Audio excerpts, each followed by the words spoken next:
जय हिंद दोस्तों, मैं Amit Arya PCS maker YouTube channel में आपका स्वागत करता हूं। तो आज लेकर आया हूं कि बीपीएससी की तैयारी कैसे करें। बीपीएससी कितने चरण में एग्ज़ाम को लेती है ये बारीकी से समझते हैं। तो चलिए स्टार्ट करते हैं कि बीपीएससी जो है अपना जो एग्ज़ाम जो है वो 3 चरण में लेती है। पहला है प्रारंभिक परीक्षा जिसे प्रीलिम्स के नाम से जानते हैं, दूसरा जो है मुख्य परीक्षा जिसे मेंस के नाम से जानते हैं, और तीसरा जो है इंटरव्यू होता है जिसे साक्षात्कार के नाम से जानते हैं। तो चलिए स्टार्ट करते हैं प्रीलिम्स के बारे में। तो प्रीलिम्स जो है वो 150 नंबर का पूछा जाता है। 150 ऑब्जेक्टिव होते हैं और वो भी ऑब्जेक्टिव में जो ऑप्शन होते हैं वो 5 ऑप्शन होते हैं, ठीक है ना, जिसका समय निर्धारित किया है 2 घंटा। तो ये प्रीलिम्स एग्ज़ाम जो होता है वो क्वालिफाइंग पेपर होता है जिसमें कि आपको पास करना बहुत ज़रूरी है। यदि आप पास नहीं करते हैं तो फिर आपको सेकेंड जो एग्ज़ाम होता है मुख्य परीक्षा, उसमें आप बैठ नहीं सकते हैं। तो ठीक है, मुख्य परीक्षा के बारे में भी जान लेते हैं।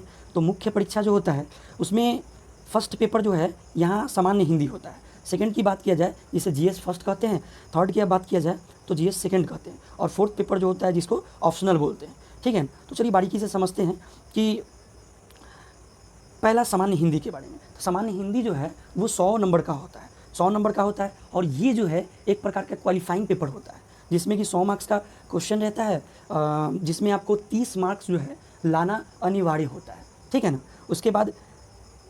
उसके बाद आपको जीएस फर्स्ट का पेपर होता है, ठीक। जीएस फर्स्ट पेपर होता है जिसमें कि 30 नंबर का होता है, और पूरे समय सीमा जो है 3 घंटा होता है। कितना होता है? 3 घंटा होता है, ठीक है। उसके बाद फिर थर्ड है यानी कि जीएस सेकेंड, वो भी 300 मार्क्स के होते हैं और इसका भी समय जो है 3 घंटा ही होता है, ठीक है। और लास्ट में जो आपका ऑप्शनल पेपर है जो कि वो भी 300 मार्क्स के होते हैं। तो total GS first, GS second, GS third, ये जो है तीनों मिलाकर 900 नंबर का टोटल मार्क्स होता है। अब बात है कि 100 नंबर कहाँ गया, तो हिंदी जो है वो क्वालिफाइंग होता है, ठीक है ना। तो क्वालिफाइंग होता है तो इसमें 30% आपको नंबर लाना ही पड़ेगा। अगर आप 30% नंबर नहीं लाए तो बाकी जो जीएस फर्स्ट, सेकेंड और ऑप्शनल का जो एग्ज़ाम देंगे, यदि आप जनरल हिंदी में, आप सामान्य हिंदी में यदि क्वालिफाइंग नहीं होते हैं तो उसके बाद आपका ये जो जीएस फर्स्ट है उसका, जीएस सेकेंड है उसका, और जीएस थर्ड यानी कि ऑप्शनल पेपर जो है उसका, वो कॉपी चेक ही नहीं होगा यदि आप सामान्य हिंदी में पास नहीं करते हैं तो, ठीक है। तो चलिए हम बात करते हैं, वो आगे सिलेबस डिस्कशन करेंगे कि जीएस फर्स्ट में कौन कौन से टॉपिक होते हैं, वो आगे हम नेक्स्ट वीडियो में देखेंगे। अभी पीटी के से रिलेटेड बात करते हैं, ठीक है ना। तो आगे चलते हैं कि ऑप्शनल का अगर बात किया जाए तो ऑप्शनल में टोटल 34 सब्जेक्ट होते हैं।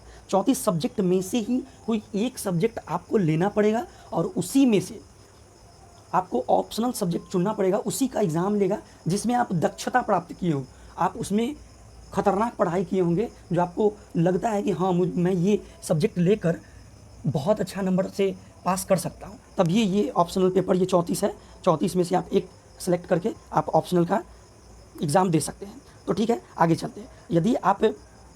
यदि आप मुख्य परीक्षा भी पास कर लिए, यानी कि जीएस फर्स्ट, सेकेंड, ऑप्शनल भी कंप्लीट कर लिए, तो उसके बाद एक मतलब पास करने के बाद आपको इंटरव्यू के लिए बुलाया जाएगा। तो इंटरव्यू का मार्क्स टोटल जो है 120 नंबर का होता है। उसमें आपको देखा जाएगा कि आपकी व्यक्ति का परीक्षण किया जाएगा, आप प्रशासनिक सेवा में योग्यता आप रखते हैं या नहीं रखते हैं, या आप निर्णायक भूमिका या निर्णय लेने की क्षमता में है या नहीं।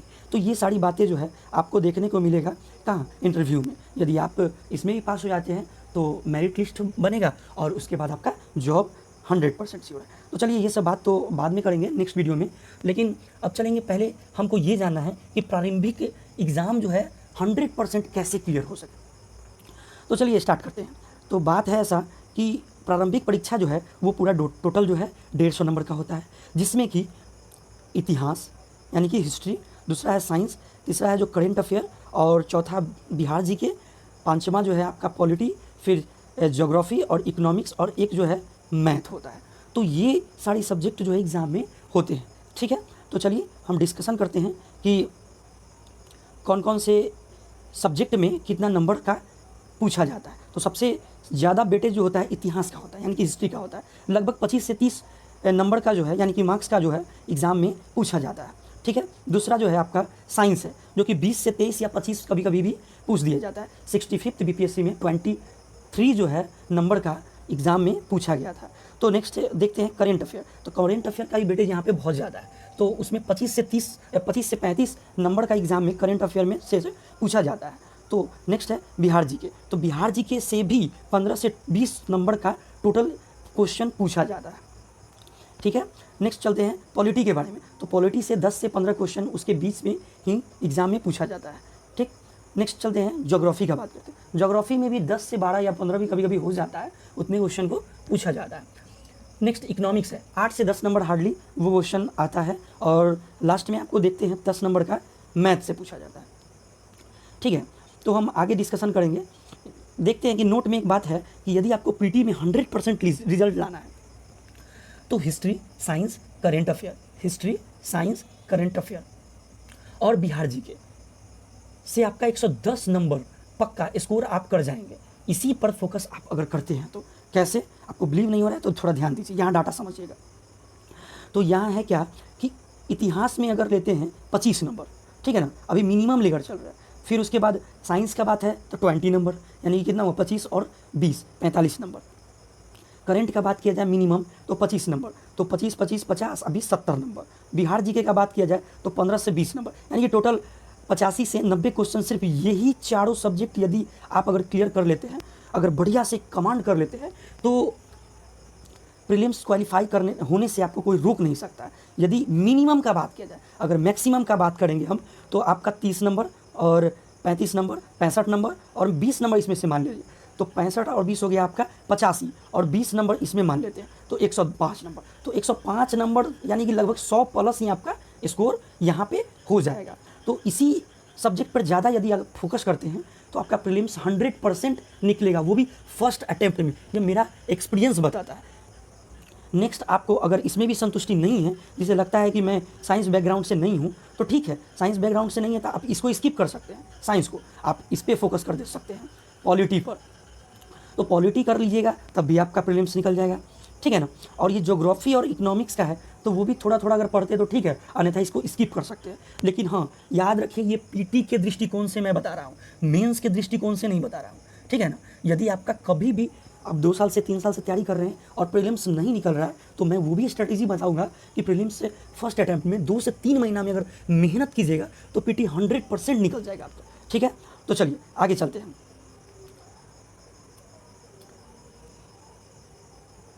आगे चलते हैं कि कैसे पढ़े एवं कौन सा सब्जेक्ट पढ़े और क्या पढ़े और कौन से बुक से पढ़े। सिंपल, इतना तो आपको करना पड़ेगा। अगर इतना नहीं करेंगे आप तो आपका रिजल्ट बनने से रहा, ठीक है ना। ये मैं बोल रहा हूँ और बिलीव करना होगा आपको, आप कीजिए। अगर ये करने के बाद आपका प्रीलिम्स नहीं निकलेगा तो आप मुझे बताइएगा कि हाँ आप अमित जी आप झूठ बोल रहे हैं, ठीक है ना। मेरा अपनाया हुआ ट्रिक है, मैंने भी 65 का बीपीएससी दिया है एग्ज़ाम और क्वालिफाई किया है।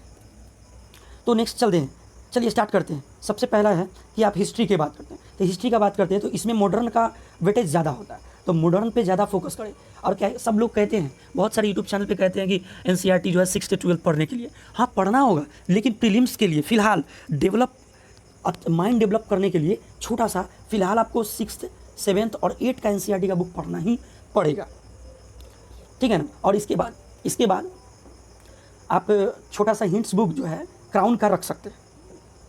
क्राउन का बुक जो आता है वो लूसेंट टाइप का ही होता है, उस पर आप फोकस कीजिएगा और एनसीईआरटी को बुक पढ़िएगा और उसको पढ़िएगा। उसके अलावा कहीं से भी एग्जाम में क्वेश्चन नहीं पूछेगा। और 6, 7, 8 का अगर एनसीईआरटी का बुक अगर पढ़ लेते हैं आप तो उसके बाद आपको इतना समझ डेवलप कर जाएगा ताकि आप कोई भी टॉपिक अगर पढ़ते हैं अगर लूसेंट से या क्राउन से तो आपको क्लियर समझ में आएगा, ठीक है ना।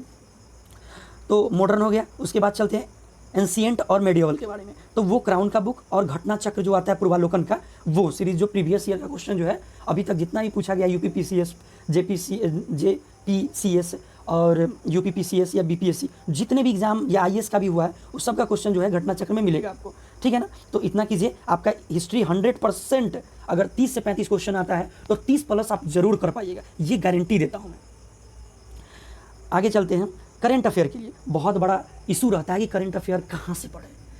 तो मैं इतना कहूँगा कि बहुत सारे यूट्यूब चैनल पे बताएंगे सर कि हाँ ये पढ़ लीजिए या डेली कर लीजिए, वो कर लीजिए, वो कर लीजिए, करिए, मना नहीं है। लेकिन मैं इतना कहूँगा कि आपको सिर्फ पीटी निकालने का कोई उद्देश्य नहीं है, पीटी के साथ साथ आपका मेंस भी क्लियर होना चाहिए। तो मेंस क्लियर होने के लिए आपको एक मंथली मैगजीन का यूज करना ही पड़ेगा।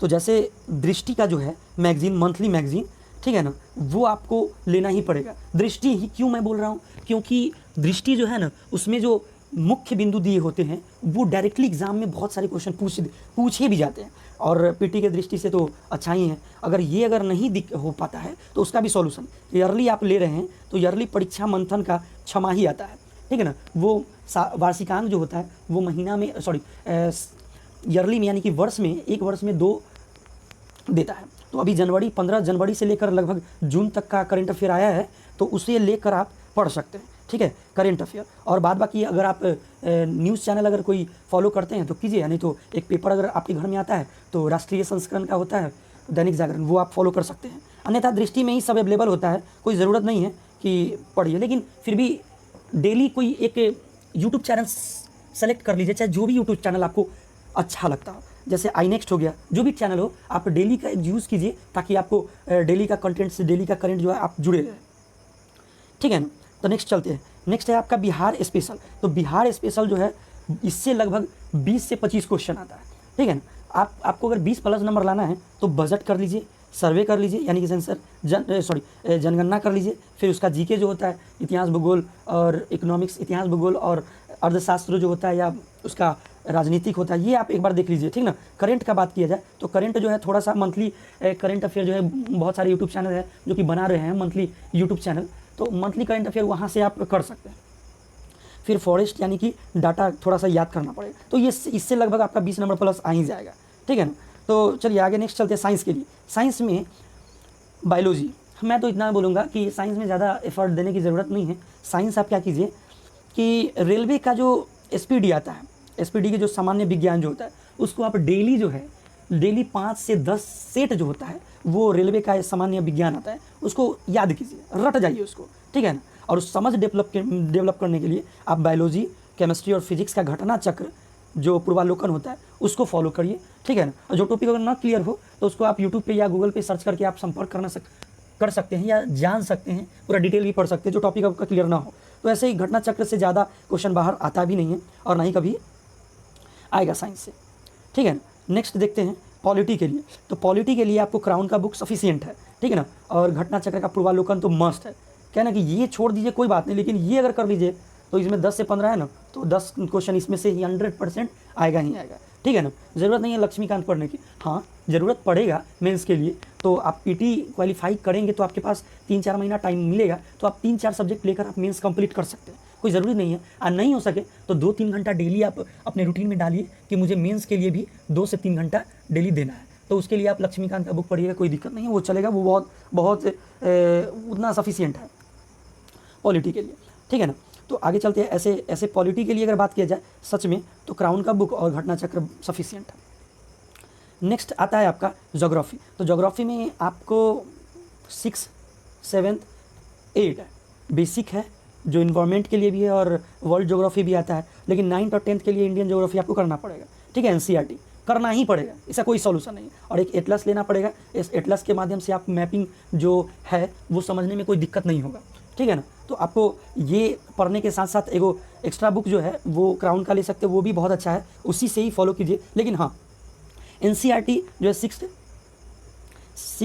7th, 8 और 9th, 10th आपको पढ़ना ही पड़ेगा। फिलहाल 6, 7th, 8 पढ़िए, उसके बाद समय मिले तो 9th और 10th पढ़िए, ठीक है ना, लेकिन पढ़ना ही पड़ेगा, ठीक। उसके बाद एटलस की ज़रूरत है, और साथ में आप पूर्वालोकन यानी कि घटना चक्र रखते हैं तो बहुत अच्छा है, लेकिन वो ज़्यादा हो जाता है, इसीलिए आप प्रीवियस सेट क्वेश्चन लगाइए, प्रीवियस ईयर का, या बीपीएससी जो प्रीवियस सेट आता है उसको ही फॉलो करिएगा तो उससे भी हो जाएगा। नेक्स्ट आपका है इकोनॉमिक्स का। तो क्राउन का बुक ले लीजिए, 10 क्वेश्चन 8 से 10 पूछता है, जिसमें कि 6 क्वेश्चन आपको क्राउन से ही मिल जाएगा, और 2-4 क्वेश्चन जो है करंट से जुड़ा हुआ जो मुद्दा होता है वो इकोनॉमिक्स से पूछ लिया जाता है। नेक्स्ट आपका है मैथ। मैथ में हम कुछ पॉइंट बताते हैं जो कि 10 क्वेश्चन तो पूछता ही है 10 मार्क्स का, तो उसमें से कुछ हाईलाइटेड चैप्टर है जो कि उसी से ज़्यादा मात्रा में क्वेश्चन आने का संभावना रहता है और आता भी है, ठीक है ना। तो चलिए, पहला है नंबर सिस्टम, ठीक है, दूसरा है रेशियो एंड प्रोपोर्शन, तीसरा है आपका परसेंटेज, चौथा है एवरेज, पाँचवा है SICI, छठा है आपका टाइम एंड वर्क, सातवां है अलजेब्रा, आठवां है मेंसुरेशन, और 9वां है कैलकुलस। कैलकुलस यानी कि 12th का पार्ट्स है, थोड़ा सा कभी कभी पूछ लिया करता है, ठीक है ना। लेकिन अब जो ट्रेंडिंग में है वो अब कैलकुलस अभी नहीं पूछ रहा है, तो आप कैलकुलस को स्किप भी कर सकते हैं। लेकिन हाँ, टाइम एंड डिस्टेंस बहुत इंपॉर्टेंट है, स्पीड, जिससे एक क्वेश्चन हर एक एग्जाम में पूछा, मतलब हर एक बार पूछा जाता है एग्जाम में, ठीक है ना। ये टोटल 10 मार्क्स का है और 10 मार्क्स का आ जाएगा। तो ये रहा आपका पूरा टोटल पीटी का सिलेबस, ठीक है ना। पीटी का सिलेबस हुआ जो कि आप अच्छे तरीके से समझे हैं। यदि आप नए वीडियो देख रहे हैं, यानी कि आप नया देख रहे हैं, तो please PCS maker Amit Arya YouTube channel को सब्सक्राइब कीजिए और लाइक भी कर दीजिए, शेयर भी कर दीजिए, ताकि